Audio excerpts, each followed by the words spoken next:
Hello बच्चों।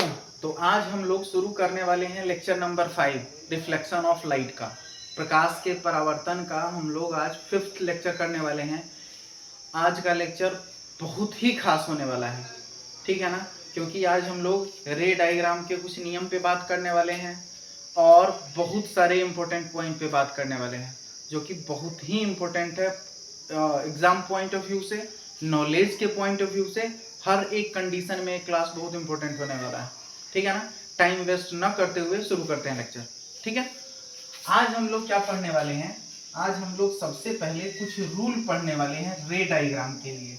जब प्रकाश की किरणें आती है, उत्तल दर्पण या फिर अवतल दर्पण से टकराती है, तो क्या क्या होता है, उसके लिए हम कुछ नियम पढ़ने वाले हैं, ठीक है ना। अवतल दर्पण के लिए भी और उत्तल दर्पण के लिए भी, अवतल एवं उत्तल दर्पण के लिए, उत्तल दर्पण के लिए कुछ नियम पढ़ने वाले हैं, ठीक है ना। यहाँ पे हम गोलीय दर्पण भी लिख सकते थे, कोई दिक्कत नहीं है। गोलीय दर्पण क्या होता है सब कुछ बता दिया गया था। उत्तल दर्पण किसे कहते हैं, अवतल दर्पण किसे कहते हैं, एक एक पॉइंट पे डिस्कस कर चुके हैं। उसके बाद पिछले लेक्चर में हम लोग कुछ इंपॉर्टेंट टर्म के बारे में बात किए थे। पोल क्या होता है, सेंटर ऑफ कर्वेचर क्या होता है, रेडियस ऑफ कर्वेचर क्या होता है, प्रिंसिपल एक्सिस क्या होता है, अपर्चर क्या होता है, हर एक पॉइंट का डिस्कशन हम लोग कर चुके हैं। ध्रुव, वक्रता केंद्र, वक्रता त्रिज्या, प्रधान अक्ष, सबके बारे में बात कर चुके हैं, ठीक है ना।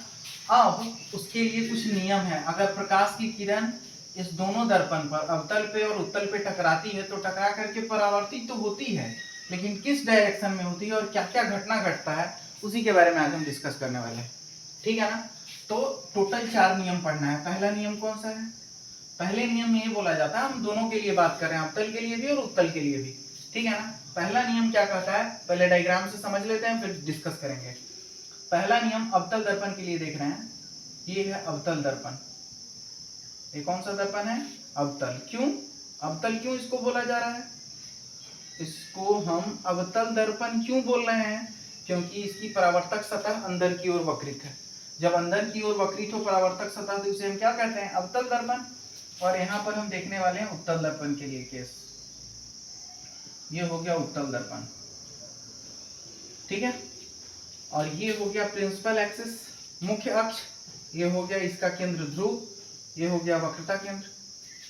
यहाँ पे सेम चीज, ये हो गया ध्रुव, ये हो गया वक्रता केंद्र, ठीक है ना। और इसके बीच में कहीं होगा फोकस, और इसके बीच में कहीं होगा फोकस। हर एक पॉइंट डिस्कस कर चुके हैं। ध्रुव क्या होता है, फोकस क्या होता है, वक्रता केंद्र क्या होता है, वक्रता त्रिज्या क्या होती है, ठीक है ना। पहला नियम क्या कहता है समझिएगा, फर्स्ट लॉ क्या कहता है। पहला नियम ये कहता है कि अगर मुख्य अक्ष के समांतर आती हुई प्रकाश की किरणें, मुख्य अक्ष के समांतर आती हुई प्रकाश की किरणें दर्पण से परावर्तन के बाद फोकस से होकर गुजरती है। पहला नियम बहुत सिंपल है, मुख्य अक्ष के समांतर आती हुई प्रकाश की किरण दर्पण से परावर्तन के बाद फोकस से होकर गुजरती है। ये फर्स्ट लॉ है रे डायग्राम के लिए, ठीक है ना। जो किरण आरेख हम लोग खींचने वाले हैं, रे डायग्राम जो खींचने वाले हैं, उसके लिए कुछ नियम है। किरण आरेख, किरण आरेख बनाने के लिए, बनाने के लिए नियम, रे डायग्राम बनाने के लिए कुछ शर्त है, नियम है, उस नियम का पालन होना चाहिए। हर एक कंडीशन में अगर समांतर रे है तो दर्पण से परावर्तन के बाद फोकस से ही गुजरेगी। ये अवतल दर्पण के लिए भी और यही केस उत्तल दर्पण के लिए भी होगा। ये ठीक करवाते हैं। अगर मुख्य अक्ष के समांतर किरण आ रही है तो दर्पण से परावर्तन होगा, ये परावर्तित किरण हो गई, ये परावर्तित किरण हो गई, और फोकस से गुजरती हुई प्रतीत होगी, फोकस से गुजरती हुई प्रतीत होगी। तो हर दोनों कंडीशन में क्या हो रहा है, अगर प्रकाश की किरण मुख्य अक्ष के समांतर है, प्रकाश की किरण अगर मुख्य अक्ष के समांतर है, तो दर्पण से परावर्तन के बाद या तो फोकस से गुजरेगी या फोकस से गुजरती हुई प्रतीत होगी। पहला लॉ सिंपल है कि अगर प्रकाश की किरण मुख्य अक्ष के पैरेलल जा रही है तो दर्पण से परावर्तन के बाद फोकस से होके गुजरेगी, और उत्तल दर्पण में फोकस से गुजरती हुई प्रतीत होगी। ये उत्तल दर्पण है। पहला नियम समझ में आ गया होगा, उम्मीद करते हैं। कुछ भी नहीं है पहले नियम में, लिख दे पहले नियम को, ठीक लिख दे रहे हैं। आप लोग बता तो चुके हैं कि लिख देना है, तो फिर लिख रहे हैं कि मुख्य अक्ष के समांतर आती हुई प्रकाश की किरणें, मुख्य अक्ष के समांतर आती हुई प्रकाश की किरणें, आती हुई प्रकाश की किरणें दर्पण से परावर्तन के बाद, दर्पण से परावर्तन के बाद मुख्य अक्ष को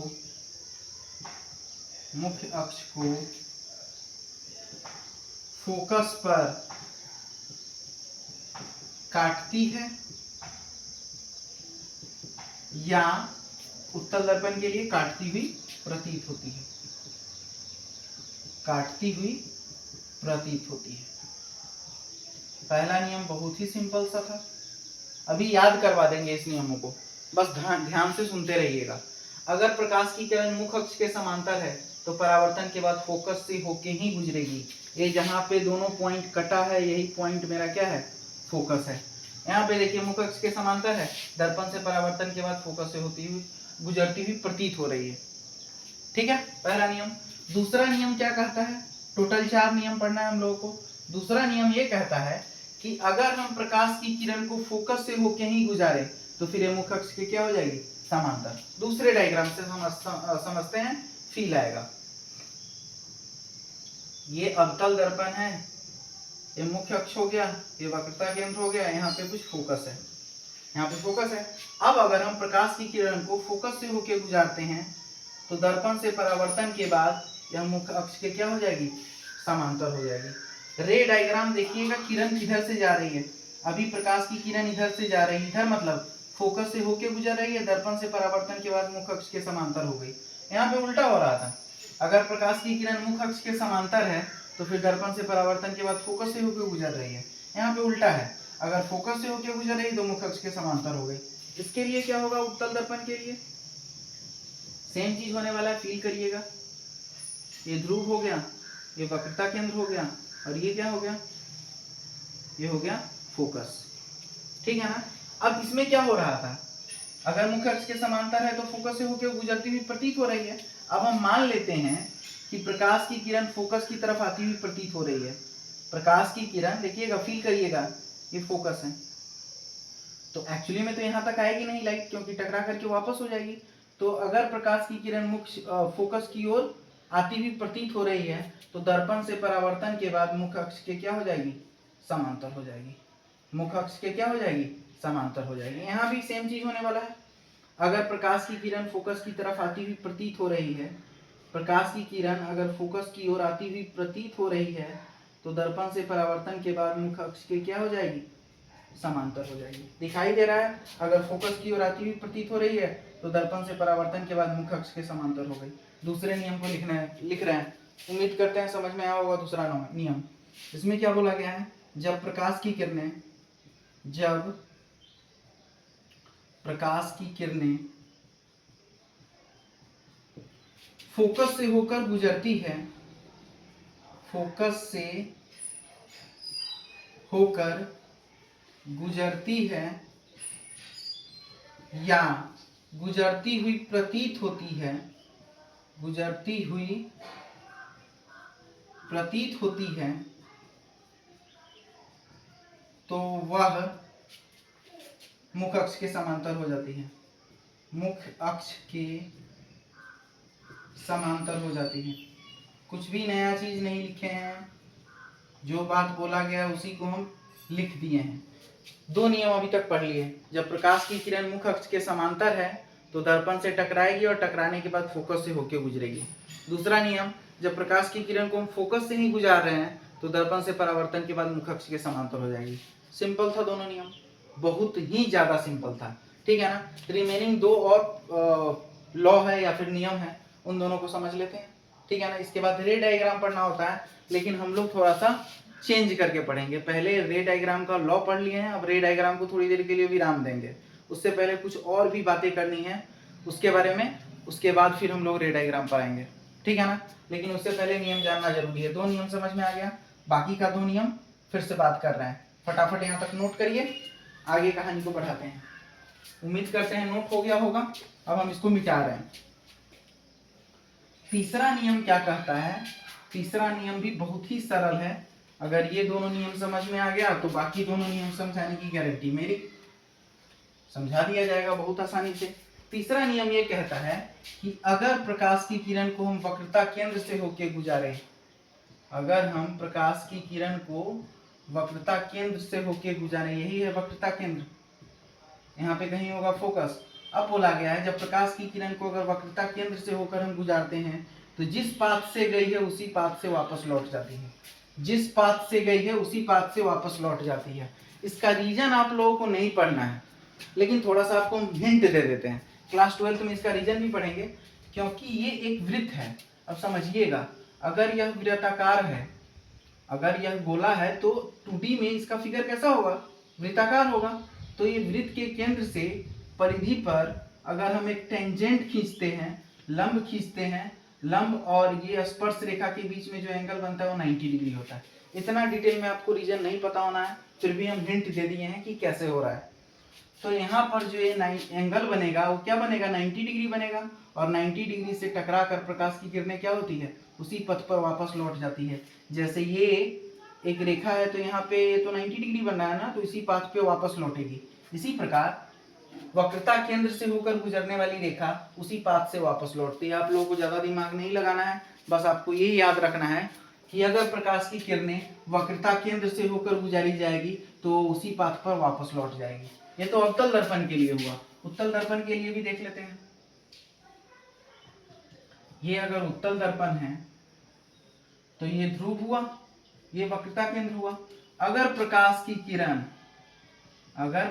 किरण वक्रता केंद्र की ओर आती हुई प्रतीत हो रही है तो दर्पण से परावर्तन के बाद फिर से उसी पाथ पर वापस लौटती हुई प्रतीत होगी। अगर ये यहाँ पे है तो समझ में आया। अगर ये प्रकाश की किरण यहाँ से आ रही है तो दर्पण से परावर्तन के बाद इसी पाथ पर क्या होगी, वापस लौटती हुई प्रतीत होगी। जिस पाथ से आई है उसी पाथ से वापस लौटती हुई प्रतीत होगी। समझ में आ रहा है, ये कुछ ऐसा होगा, ठीक है ना। एनसीईआरटी में प्रॉपर डायग्राम दिया हुआ है ऐसे ही, तो अपना दिमाग नहीं लगाना है, जितना बताया जा रहा है वो परफेक्ट बताया जा रहा है। अगर प्रकाश की किरण को वक्रता केंद्र से गुजारा जाए तो उसी पाथ पर वापस लौट जाती है, उसी पथ पर वापस लौट जाती है, ठीक है। और लास्ट नियम क्या कहता है, इसको लिख सकते हैं हम लोग फिर से। अब जब प्रकाश की किरणों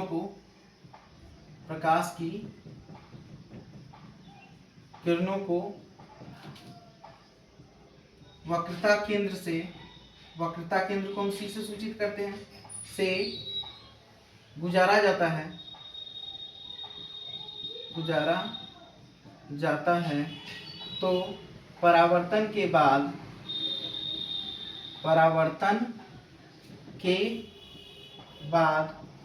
उसी पथ पर पुनः लौट जाती है,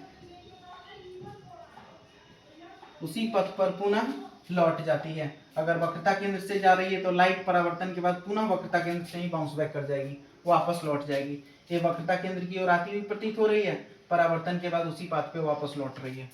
बहुत सिंपल है। और चौथा जो कि लास्ट प्रॉपर्टी है, नियम है, उसमें क्या बोला गया है, इसमें ये बोला गया है कि अगर हम प्रकाश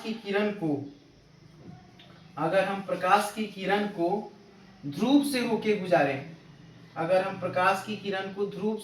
गुजारें तो फिर यह परावर्तन के नियम का पालन करते हुए वापस लौटेगी। मतलब आपतन कोण परावर्तन कोण के बराबर होते हुए वापस लौटेगा। क्या मतलब हुआ इसका कि आपतन कोण परावर्तन कोण के बराबर होते हुए, मतलब कि परावर्तन के नियम का पालन करेगी।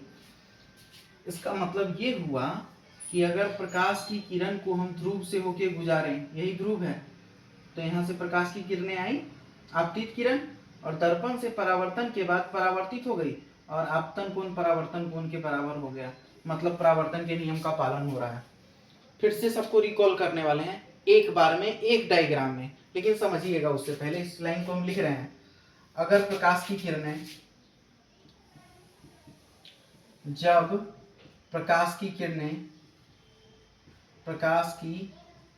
किरणों को ध्रुव से होकर गुजारा जाता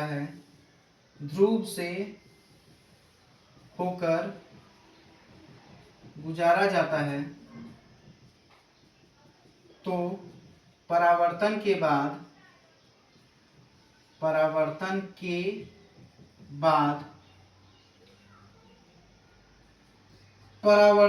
के नियमों का पालन करती है। परावर्तन के बाद परावर्तन के नियमों का पालन करती है। क्या मतलब हुआ परावर्तन के नियम का पालन करेगी? आपतन कोण परावर्तन कोण के बराबर होगा, आपतन कोण परावर्तन कोण के बराबर होगा। अब इस चारों नियम को हम एक बार में आप लोगों को समझा रहे हैं, ठीक है ना। उससे पहले आप लोग फटाफट इन दोनों नियमों को अच्छे से नोट कर लीजिए, अच्छे से नोट करके समझिए। फिर से हम आप लोगों को खूब डिटेल में समझा दे रहे हैं, एक फिगर से, अलग अलग फिगर से नहीं, एक ही फिगर से सारा कॉन्सेप्ट बताने वाले हैं। उम्मीद करते हैं नोट हो गया होगा, ठीक है। अब समझते हैं चारों नियमों को एक साथ। डायग्राम हमेशा पेंसिल से बनाना है। नियम क्या कहता है सुनिएगा। पहला नियम ये कहा, अब हम एक ही केस लेके दिखा रहे हैं अवतल दर्पण से, आप लोग सेम उत्तल दर्पण में समझ जाइएगा, क्योंकि दोनों के लिए सेम केस है। ये ध्रुव हो गया, ये वक्रता केंद्र हो गया और ये फोकस हो गया। इसमें बोला गया है, पहला लॉ ये बोला है, कॉपी पे नोट हो जाना चाहिए और नोट होने के बाद यहाँ पे फोकस होना चाहिए। जब प्रकाश की किरण मुख्य अक्ष के समांतर है तो दर्पण से परावर्तन के बाद फोकस से होकर गुजरेगी। पहला नियम खत्म।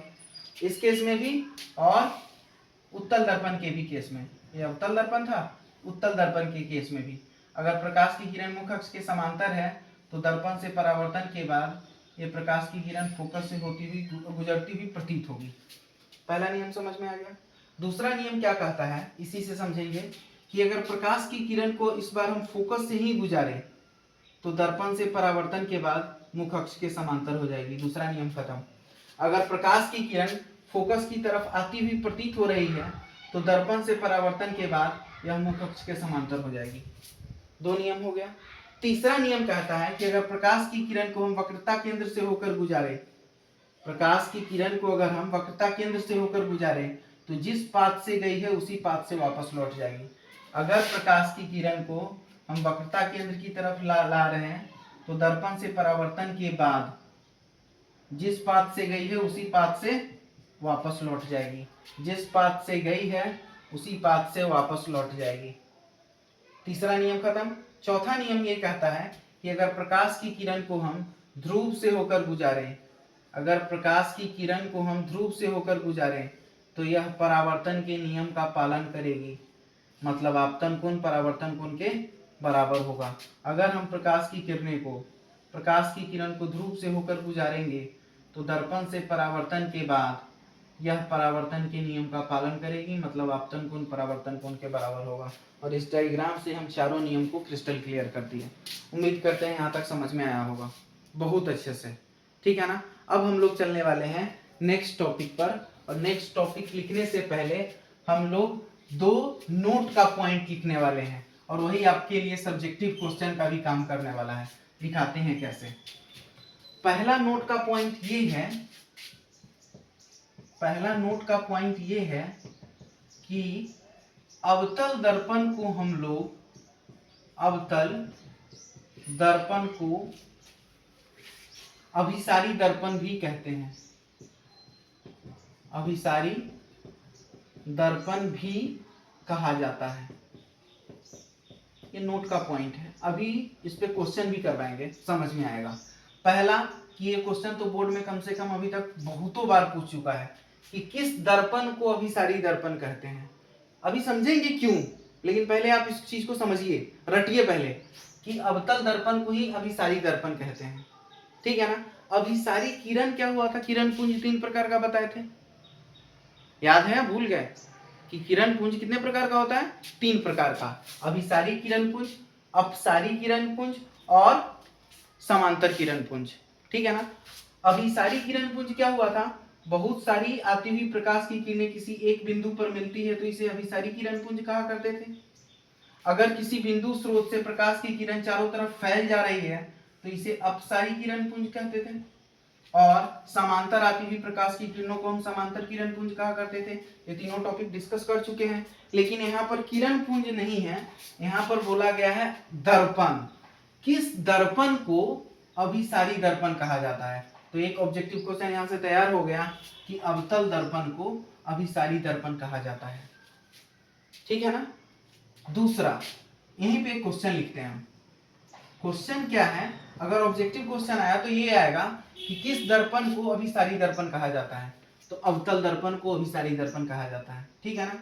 या फिर ये क्वेश्चन आ सकता है कि अवतल दर्पण को और क्या कहते हैं, अवतल दर्पण को और क्या कहते हैं। 4 ऑप्शन होगा, अभिसारी, अपसारी, समांतर और कुछ भी और नाम दे देगा, या फिर इनमें से कोई नहीं। आपको टिक लगाना है कि अवतल दर्पण को ही अभिसारी दर्पण कहते हैं। ठीक है ना। अब अगर ये सब्जेक्टिव क्वेश्चन में रेडी होता है तो फिर क्या क्वेश्चन आएगा, क्वेश्चन ये होगा कि अवतल दर्पण को अभिसारी दर्पण कहते हैं क्यों। ठीक है ना। अब इसका आंसर समझेंगे। अवतल दर्पण को अभिसारी दर्पण कहा जाता है, अभिसारी दर्पण कहा जाता है, और क्वेश्चन मार्क क्यों। अब इसका आंसर आज हम समझने वाले हैं। अवतल दर्पण को अभिसारी दर्पण कहते हैं क्यों। पहले तो ये आप ये बताइए कि अवतल दर्पण को कौन सा दर्पण बोला जाता है, तो अवतल दर्पण को अभिसारी दर्पण कहा जाता है। अब इसका जवाब सुनते हैं कि ऐसा क्यों हो रहा है। समझिएगा, ये अवतल दर्पण है, ये कौन सा दर्पण है, अवतल दर्पण। क्यों, क्योंकि ये बाहर की इसकी परावर्तक सतह अंदर की ओर वक्रिका, ये हो गया ध्रुव, ये हो गया वक्रता केंद्र, और ये हो गया फोकस। अब अगर समांतर आती हुई प्रकाश की किरणें, समांतर आती हुई प्रकाश की किरणें दर्पण से परावर्तन के बाद अभिसरित हो रही है, अपसरित हो रही है, एक जगह एकत्रित हो रही है। एक जगह एकत्रित होने को हम क्या कहते हैं, एक जगह एकत्रित होने को क्या कहते हैं, अभिसरित होना। इसी को तो हम अभिसारी किरण पुंज कहा करते थे। बहुत सारी आती हुई प्रकाश की किरणें एक जगह पे मिल रही है।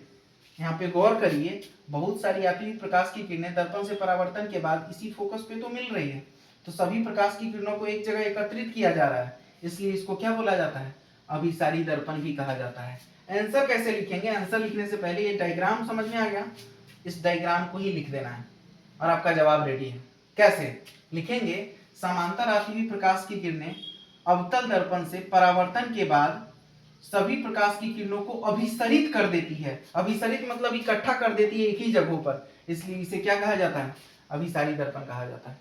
सिंपल, लिखते हैं आंसर। समांतर आती हुई प्रकाश की किरणें, समांतर आती हुई प्रकाश की किरणें, प्रकाश की किरणें अवतल दर्पण से, अवतल दर्पण से परावर्तन के बाद, समांतर आती हुई प्रकाश की किरणें अवतल दर्पण से परावर्तन के बाद सभी किरणों को अभिसरित कर देती है। अभिसरित मतलब एक जगह इकट्ठा कर देना, सभी किरणों को अभिसरित कर देती है। इसलिए इसे अभिसारी दर्पण कहा जाता है, अभिसारी दर्पण कहा जाता है। इतना सिंपल और सटीक आंसर होगा, ज्यादा कॉम्प्लिकेटेड नहीं करना है आंसर को, ये लिखना है और ये डायग्राम बनाना है। जितने नंबर का क्वेश्चन होगा उतना नंबर पूरा का पूरा मिलेगा, कोई एक नंबर काट नहीं सकता। जितना बताया जा रहा है उतना सिर्फ करना है, एक नंबर नहीं काटा जाएगा। क्या बोला गया, अवतल दर्पण को अभिसारी दर्पण कहते हैं, तो क्वेश्चन आना तय है। ठीक है ना। लेकिन अगर सब्जेक्टिव क्वेश्चन आएगा तो क्या आएगा, ऑब्जेक्टिव आएगा तो ये आएगा कि किस दर्पण को अभिसारी दर्पण कहा जाता है, तो अवतल दर्पण को। या फिर आएगा कि अवतल दर्पण को और किस नाम से जाना जाता है, तो अभिसारी दर्पण के नाम से जाना जाता है। अगर सब्जेक्टिव आया तो ये आएगा कि अवतल दर्पण को अभिसारी दर्पण कहा जाता है क्यों, क्योंकि ये समांतर आती हुई प्रकाश की किरणों को सभी प्रकाश की किरणों को क्या करती है, एक जगह इकट्ठा कर दे रही है, अभिसरित कर दे रही है, इसलिए इसे हम क्या कहते हैं, इसलिए इसे हम अभिसारी दर्पण कहते हैं। ठीक है। अब हम लोग लिखने वाले हैं नोट नंबर 2 और इसी के साथ क्वेश्चन नंबर 2 भी तैयार होने वाला है। ठीक है ना। फटाफट नोट करिए इसको। उम्मीद करते हैं एक एक पॉइंट समझ में आ गया होगा। अब हम लोग चलते हैं नोट नंबर 2 पर। नोट 2 क्या होने वाला है समझिएगा। जब अवतल दर्पण को अभिसारी दर्पण कह रहे हैं तो उत्तल दर्पण को फिर क्या बोलेंगे? अपसारी दर्पण। तो नोट नंबर 2 ये होने वाला है कि उत्तल दर्पण को अपसारी दर्पण भी कहा जाता है। अपसारी दर्पण भी कहा जाता है। ठीक है ना? ये नोट है। नोट क्यों है? क्योंकि डायरेक्टली क्वेश्चन आएगा कि किस दर्पण को अपसारी दर्पण कहा जाता है। किस दर्पण को अपसारी दर्पण कहा जाता है? बिना दिमाग लगाए टिक मारना है कि उत्तल दर्पण को अपसारी दर्पण कहा जाता है। ठीक है? अब इस पे बेस्ट क्वेश्चन कैसा आएगा अगर सब्जेक्टिव क्वेश्चन आया तो क्वेश्चन ये बनेगा, क्वेश्चन नंबर 2 ये बनेगा कि उत्तल दर्पण को अपसारी दर्पण कहते हैं क्यों? क्वेश्चन हम पूरा लिख दे रहे हैं। उत्तल दर्पण को अपसारी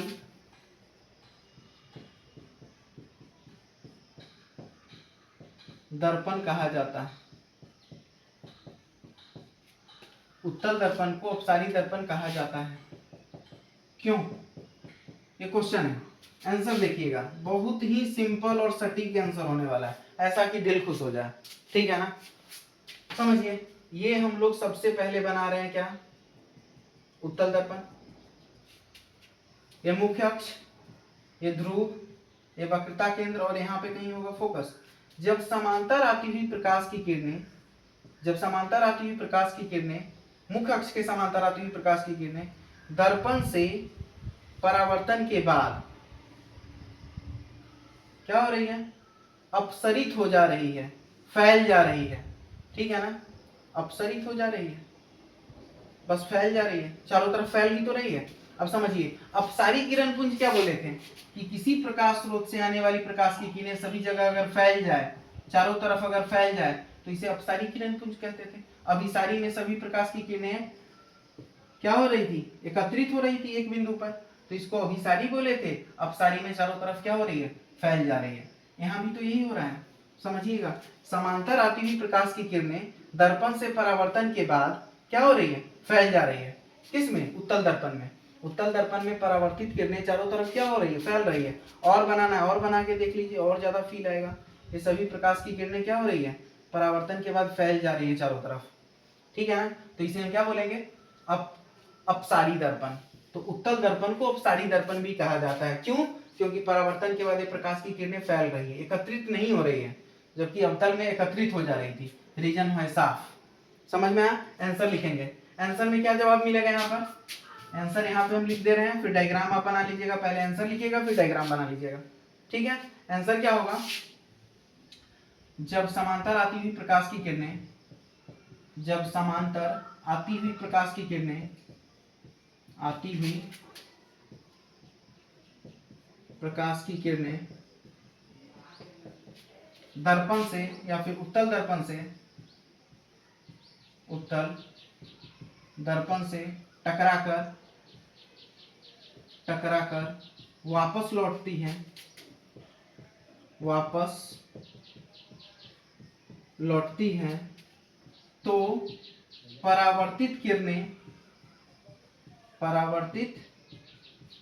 किरणें अपसरित हो जाती है।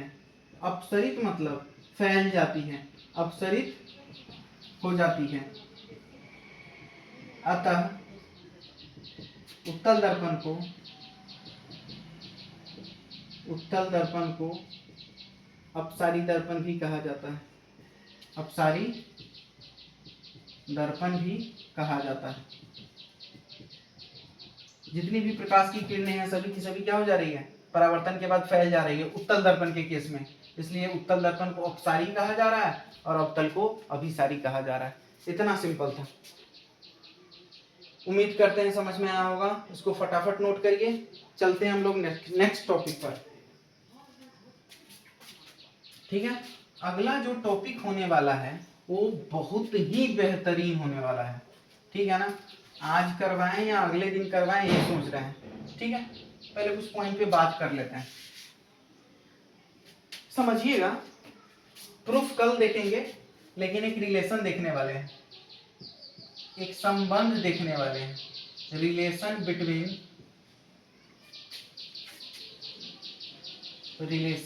बिटवीन फोकल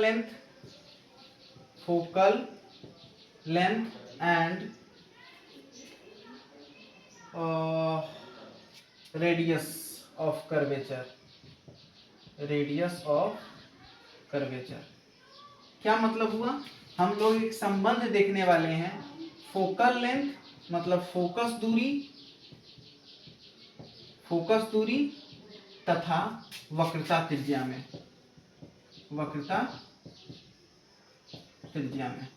ठीक है ना। इस संबंध को आज हम देख रहे हैं, कल प्रूफ करके दिखाएंगे। संबंध क्या है? फोकस दूरी तथा वक्रता त्रिज्या में संबंध। टॉपिक का नाम समझ में आ गया? टॉपिक का नाम है फोकस दूरी तथा वक्रता त्रिज्या में संबंध। अगर कोई बच्चा भूल गया है कि फोकस दूरी किसे कहते हैं और वक्रता त्रिज्या किसे कहते हैं, तो आइए याद दिलाते हैं। ये मान लेते हैं, मानना क्या है, ये अवतल दर्पण मान लिए, ठीक है। ये हुआ क्या? ध्रुव, ये हुआ वक्रता केंद्र और ये हुआ फोकस, ठीक है ना। ध्रुव तथा वक्रता केंद्र के बीच की दूरी को हम क्या कहते हैं? वक्रता त्रिज्या। ये वक्रता त्रिज्या हो गया, ठीक है ना। और फोकस दूरी क्या होता है? ध्रुव तथा फोकस के बीच की दूरी को हम क्या कहते हैं? ध्रुव तथा फोकस के बीच की दूरी को क्या कहते हैं? फोकस दूरी। अब क्वेश्चन में ये बोला है फोकस दूरी और वक्रता त्रिज्या में क्या संबंध होता है? फील आया? अब फील आया, उम्मीद करते हैं अब फील आया होगा। कुछ टॉपिक क्या है आप समझ में आ गया? टॉपिक में बोला गया है फोकस दूरी तथा वक्रता त्रिज्या में संबंध।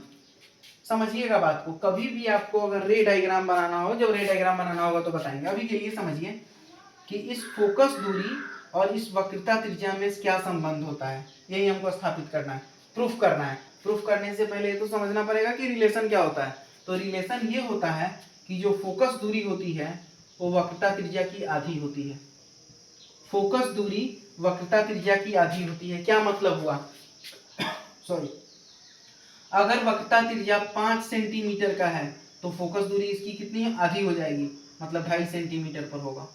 ये कहना चाह रहा है कि फोकस दूरी वक्रता त्रिज्या की आधी होती है, ठीक है ना। यही रिलेशन होता है फोकस दूरी तथा वक्रता त्रिज्या में। F बराबर r/2, या हम इसको क्या बोल सकते हैं? R बराबर 2f। R बराबर 2f मतलब वक्रता त्रिज्या फोकस दूरी की 2 गुनी होती है। अगर आपसे बोल दिया जाए कि अगर फोकस दूरी 4 सेंटीमीटर है तो फिर वक्रता त्रिज्या क्या हो जाएगी? वक्रता त्रिज्या 8 सेंटीमीटर हो जाएगी। क्यों? क्योंकि हमको रिलेशन पता है, R बराबर क्या होता है? 2f। R बराबर क्या होता है? 2f। अगर फोकस दूरी 4 सेंटीमीटर दे दिया तो 2 और इंटू 4, 4 दूनी 8 सेंटीमीटर। वक्रता त्रिज्या क्या हो जाएगी? 2 गुनी। वक्रता त्रिज्या फोकस दूरी की 2 गुनी होती है, ठीक है। और उल्टा बोले तो फोकस दूरी वक्रता त्रिज्या की आधी होती है। फोकस दूरी वक्रता त्रिज्या की आधी होती है। यही संबंध होता है फोकस दूरी तथा वक्रता त्रिज्या में। इसको अगर भाषा देना हो तो हम क्या बोलेंगे? यहाँ से हम भाषा ये देंगे कि फोकस दूरी वक्रता त्रिज्या, फोकस दूरी माने स्मॉल एफ, फोकस दूरी वक्रता त्रिज्या की आधी होती है। वक्रता त्रिज्या की आधी होती है, और इस स्टेटमेंट का जो मैथमेटिकल टर्म होगा वो ये होगा, F = r/2। पढ़ना सीखिए, फोकस दूरी वक्रता त्रिज्या की आधी होती है। फोकस दूरी वक्रता त्रिज्या की आधी होती है, ठीक है। किसी भी दर्पण में, उत्तल दर्पण हो या अवतल दर्पण हो, दोनों कंडीशन में यही होने वाला है, F = r/2, ठीक है ना। दूसरा, इसको अगर हम क्रॉस मल्टीप्लाई करें तो क्या हो जाएगा? R बराबर 2f, वही तो लिखा गया है कि अब इसको पढ़ने का, रीड करने का समझिएगा। यहाँ पे R है ना, R का मतलब क्या हुआ? वक्रता त्रिज्या। वक्रता त्रिज्या फोकस दूरी की 2 गुनी होती है। वक्रता त्रिज्या फोकस दूरी की 2 गुनी होती है। फोकस दूरी की दुगनी होती है, ये बोर्ड में बहुत बार आया हुआ सवाल है और इसका प्रूफ भी। प्रूफ के लिए आपको एक डेरिवेशन करना पड़ेगा, जो हम नेक्स्ट लेक्चर में सिखाएंगे आप लोगों को, वो अलग चीज है। सबसे पहले कॉन्सेप्ट समझिए। कॉन्सेप्ट ये कहता है कि अगर कोई अवतल दर्पण है चाहे उत्तल दर्पण है, ठीक है ना, अगर वक्रता त्रिज्या 10 सेंटीमीटर है तो फोकस दूरी उसके आधी पे होगा, 5 सेंटीमीटर पे होगा। इसका मतलब क्या हुआ? इसका मतलब ये हुआ कि फोकस दूरी वक्रता त्रिज्या की आधी होती है। फोकस दूरी वक्रता त्रिज्या की आधी होती है। इसको अगर स्टेटमेंट, मैथमेटिकल स्टेटमेंट में लिखें तो कैसे लिखेंगे? फोकस दूरी वक्रता त्रिज्या की आधी होती है, F = R/2। उल्टा अगर सोचे तो क्या हम बोल सकते हैं कि ये जो वक्रता त्रिज्या है वो दोगुनी है फोकस दूरी के, मतलब R बराबर क्या? 2F। समझ में आ रहा है इस चीज का प्रूफ? अच्छा, एक क्वेश्चन में कैसे आएगा? क्वेश्चन में तो ऑब्जेक्टिव क्वेश्चन ही आता है कि फोकस दूरी वक्रता त्रिज्या की क्या होती है, तो फोकस दूरी वक्रता त्रिज्या की आधी होती है। दूसरा क्वेश्चन क्या आएगा कि वक्रता त्रिज्या फोकस दूरी की क्या होती है? वक्रता त्रिज्या फोकस दूरी की दोगुनी होती है। वक्रता त्रिज्या फोकस दूरी की दोगुनी होती है, ठीक है ना। अब सब्जेक्टिव क्वेश्चन कैसे आता है? सब्जेक्टिव क्वेश्चन में वो आता है कि सिद्ध कीजिए F बराबर R/2, पहला क्वेश्चन। दूसरा क्वेश्चन आएगा कि सिद्ध कीजिए R बराबर 2F। ये दो टाइप से क्वेश्चन पूछा गया, सेम क्वेश्चन है लेकिन पूछने का तरीका, पैटर्न समझिएगा। तीसरा कैसे पूछा जा सकता है?